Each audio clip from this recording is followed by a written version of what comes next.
Hi everyone, I'm back with my journal of stitchery. I'm starting a new block for my book, but before I show you what I'm thinking, I've just done a little bit more work on the stitching in of my signatures. That video has already been aired of how I stitched in this signature to my tab spine. And I also discussed on there that I was looking at doing a flip out on the cover. So what I've done is I've torn a piece of muslin to the size I need, and I've glued that down with PVA glue. I just used my silicone brush and just smeared the glue all over this inside cover, and then attached a piece of calico ready to go. So now I can put a piece of stitchery here and flip it over. And like I said, I'm going to put a tie here so that that will keep it secure as I open my journal and it doesn't flip-flop everywhere. So that's now in place, ready for some embroidery pieces in the future.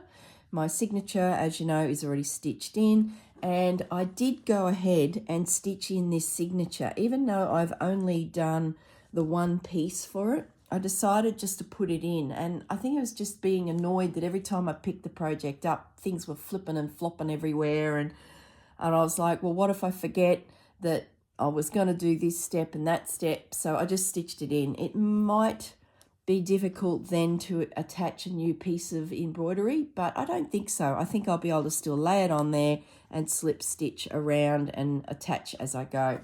So my second signature is in. It's secure and done. That then brought me to the next back page, and once again I've glued in the piece that is here and that can flip. So the other thing I was thinking as I was gluing it is this now gives me an opportunity to do a embroidery that is even bigger than what I'm working on. Because it's a longer piece of fabric, I could potentially do something a little bit more interesting that is more landscape orientated than the portrait size that we've been all working with. So that sort of opened up a whole new thinking, and I've been wanting to do mushrooms for a little while. I've sort of been thinking about a scene with some mushrooms. So I'm now going to start really nutting in a bit of a design. I'll do another video another day when I finally get something together, but this would be perfect for a landscape of different mushrooms. So that's where I'm heading with my, bumped the camera, side pieces for the cover. So that's the update on my journal itself. Now I need some more stitcheries to go on with. So I started piecing together another project. Now, there was some fabric I used in something. Now, where was it? It was another video and I did not know the name of it. Just here. It is here. This piece of fabric here on my heart video, I did not know the name of it. So I'm rummaging through my fabrics again because I loved this a jelly roll of those designs, and I thought I really want to do a little bit more with this fabric. And in the process of grabbing it out of the cupboard, because I put it in the wrong drawer, I opened up the second drawer thinking, where is it? And I found this. So I've actually bought the pack twice. But what that has got is, look, the name of it. So we know exactly the design name and who put it out. So there you go. If you did fall in love with this sort of color palette and you'd like some yourself, if you put into Google Roses and Violets Garden by Miss Rose Sister Violet, you will find this particular pack. Okay, so that solved the mystery of the heart journal. Not the heart journal, goodness me, the heart stitchery. So using this, I started mucking around with some of the snippets from it. Now, I have laid this down, but I'll deconstruct it in a minute so you can sort of see where I went with it. I spotted this swallow, and she's perfect for our book because we've got these blues happening. So the first thing I did is I cut a piece of that out and I popped it at the top of my panel, thinking, now what will I do? And then I've still got sitting on my table all of those embroideries that I was fussy cutting in a little pile I've shown you in previous videos. So this piece still hasn't found a home. Now, if you remember, this was part of a doily where it sat in the middle and I cut it out. And I've used some of these little flowers in one of the pieces in my journal. So it's sort of like these few elements are drifting through many pages. That's the little flowers from that doily that the pink thing came from. So what I'm thinking now is I'm going to definitely use that as my feature piece, and it's going to be, you know, roughly in the middle. But first I needed to lay down some fabrics to sort of build my background, which is the usual steps. Build your background, and then any little feature pieces, sort of think about where you want them to sort of sit. And that swallow was definitely a feature piece. Love those flowers as well. Love these little white ones down here. So I've just cut off chunks of some of the nice pieces that I've spotted on that roll. And there's like there's a cream version and a pink version of that writing. Same with the dots. There's a little bit of text there. And then more dots. So you can see within your roll, you get quite a variety of fabrics. Now, I don't know if there's any theory behind this, but I've laid them down but tried to head towards this corner because I know that this piece is going to be on this side. So I want to see as many of these little blocks all stitched. So I've sort of stepped myself down across, if that makes sense. I don't know if even that makes sense, but I think you sort of see what I mean. I don't want to waste pretty fabric underneath here. There's a better way of saying it. So I've just cut panels straight off the jelly roll, which is what they call those packs of fabrics. When you go to a quilt shop, you'll see jelly rolls everywhere. You get quite a lot of fabric, but it is all cut into strips, and then those strips are 2.5 inches by the width of the fabric. And you usually get 2 strips of each fabric in your jelly roll. So it is quite a nice way of getting a range of a series that might be out. So I'm just piecing that. Do I like that there, or do I prefer that way? Yeah, I like that better. No, I don't like that. I think that'll stay. That can come there. I'm probably overthinking it now, but I just wanted to, because I don't have any at the go ready to stitch, and I just finished stitching in the signatures and getting the front pages sort of thought out. And it's now the weekend, and I sort of want to have this piece at least pieced together, pinned, and a rough idea of what I'm doing so that I can sit down and watch a movie later tonight and have something ready to grab. Now my plan with this stitching of all these pieces is just to burrow stitch it. I'm not going to do anything crazy on the background, I don't think, but no, I don't think I will. I think I'm just going to do running stitch across the whole thing. Or will I not? I don't know. Look, it's a few hours away from actually picking up the needle and thread, so I'll have to think about it through the day. But I'm thinking I want a very simple stitched down piece.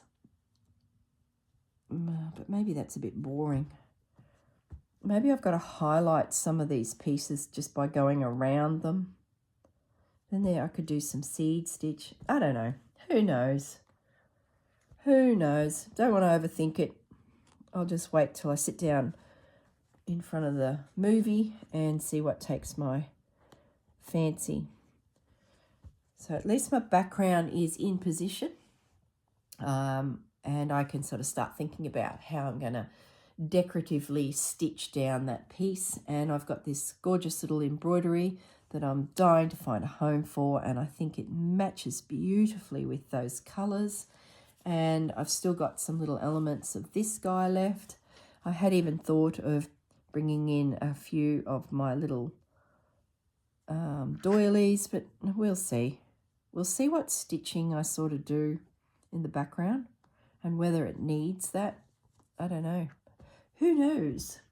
Okay, what else did I want to tell you? I think that was it. The main thing was that I'd found the name of that fabric, so which then inspired me to do another piece dedicated to this design.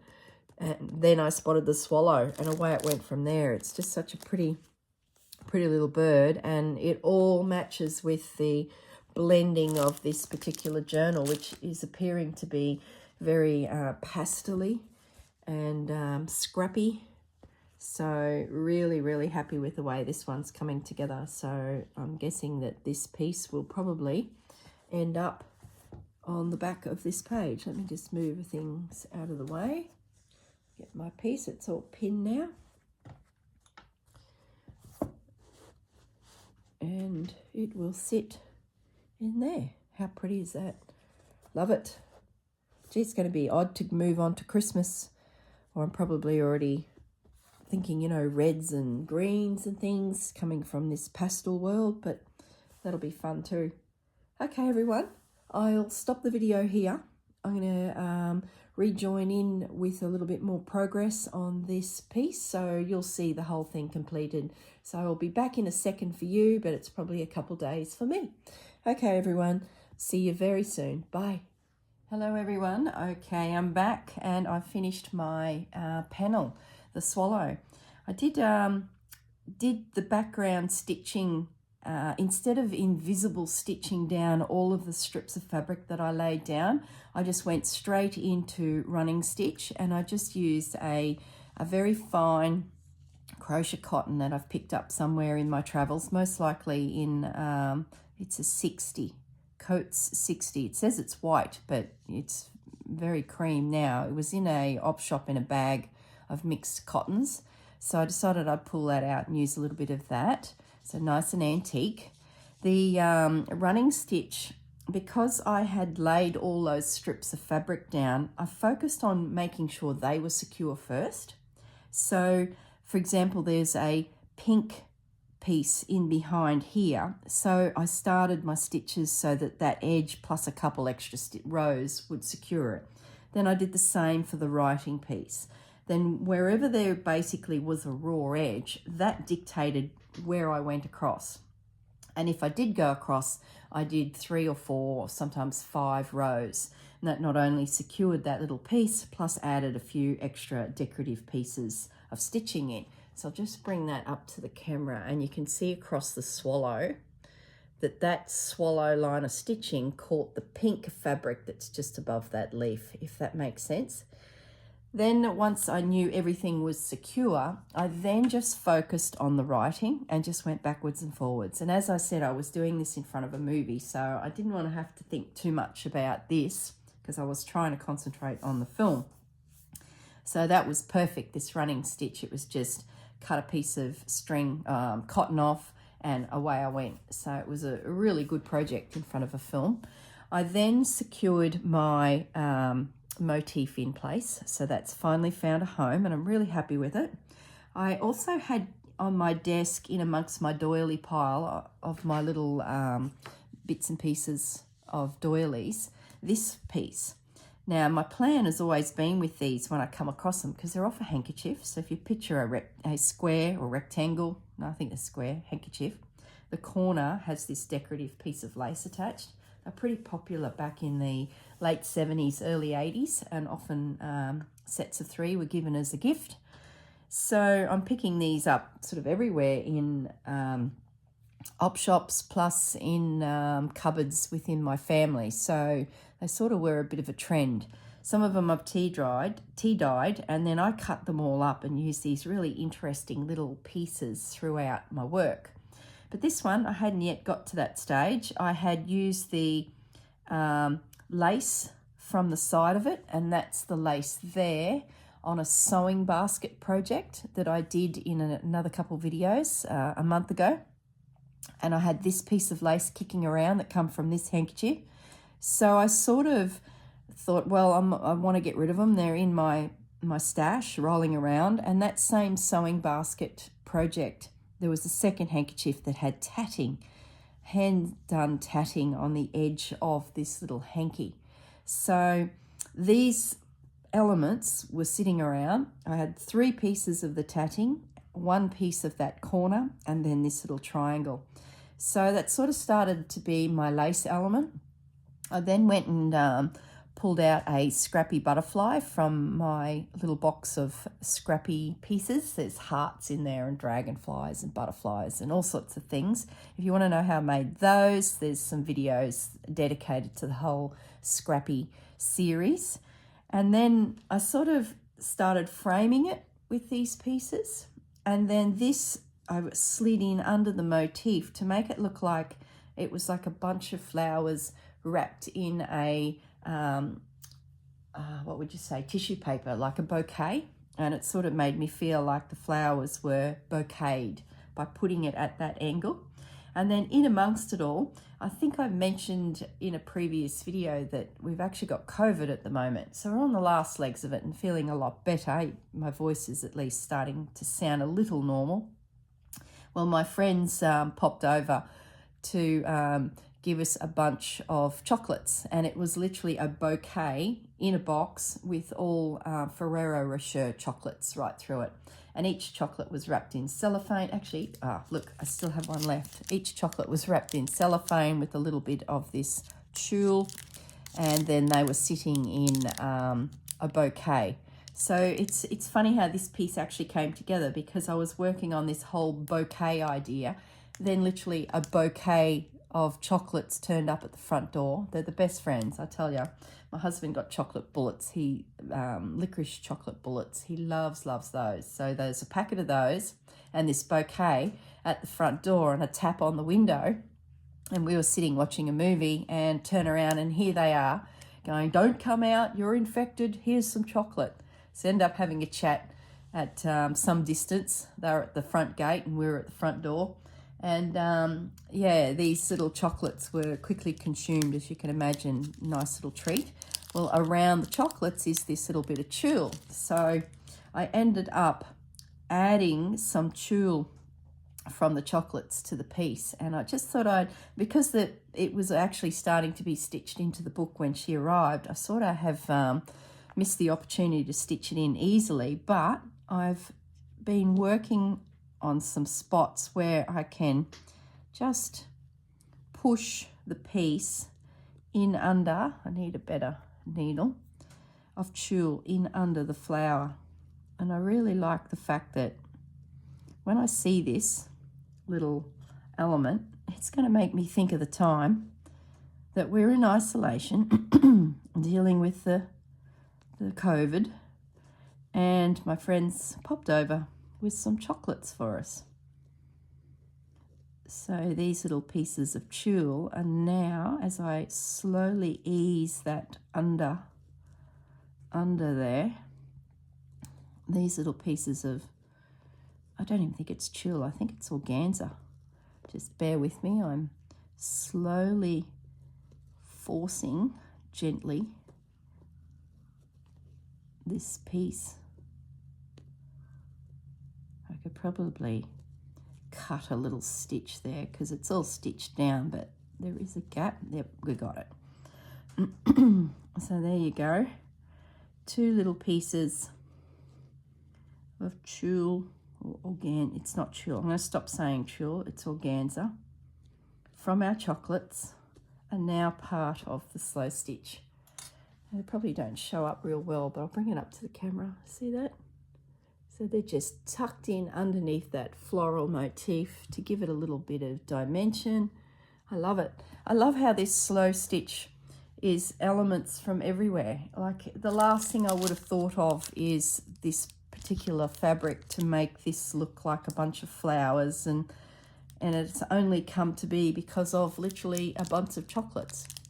Anyway, I'm waffling on here now, but you can generally see the picture that when you're doing your slow stitch, don't discount anything from your design element, because the smallest little snippet of something can lead you on a path of other things. So forever this piece, the swallow, will be in my journal to remind me of my time in isolation, and some chocolates turned up at the front door, so it's a little bit special. Actually, look, I just looked at the butterfly and there is an organza rosette on the wings of the butterfly, so it actually ties in beautifully. Who would have thought? This piece is now stitched into my journal. I've got another page, of course, available here, so that will join in there when I'm ready. I'll just pin that for now so it doesn't flip-flop around and annoy me. I was going to put the piece this side, but it just wasn't big enough to cover the quilt that I used on the back of this one. So I'll when I do this one, I'll have to make sure that I really do make a nice sizable stitchery so that all of that is all covered. Okay, now what else did I want to mention before I sign off? The glue has dried on my back pieces, so they're ready to go. And as I said earlier in the video, I've been thinking a lot about mushrooms. I've been looking for mushroom videos, anything made of mushrooms and fabric, and there's some fantastic three-dimensional mushrooms out there. Sangeeta, a artist, she is amazing with her mushrooms. There's heaps and heaps. So I'm very much on the path of mushrooms at the moment. So this panel here is going to be my next video, and it's going to be a landscape of the study of mushrooms. So stay tuned. If you're interested in seeing that, please subscribe, like my videos, and click on the little bell, and that way you'll get a notification when the next video comes up. And it's all going to be about mushrooms, all lots and lots of mushrooms, and it'll be tucked inside the cover, and it'll be a little tie here. It should be a lot of fun. So stay tuned. The other thing I was going to mention is the sewing basket restoration video that I mentioned, how I had these little pieces of tatting left. There was one spare that just I couldn't work into the design, so I've pinned it here on the tab. I'll trim it a little bit, and that is going to be stitched into that little tab space. So like I mentioned when I was doing the signatures, these tabs look a little plain, so as I do some projects or find some snippets, if there's something that can fit in there, it's just another little spot to stitch a little piece of lace or a little piece of fabric that's connected to the whole process of making your journal. Okay, everyone, that's it from me. I will leave you in peace and enjoy my last chocolate. Gee, they disappeared so quickly. I just don't know how that happens. Anyway, talk to you all soon. Bye.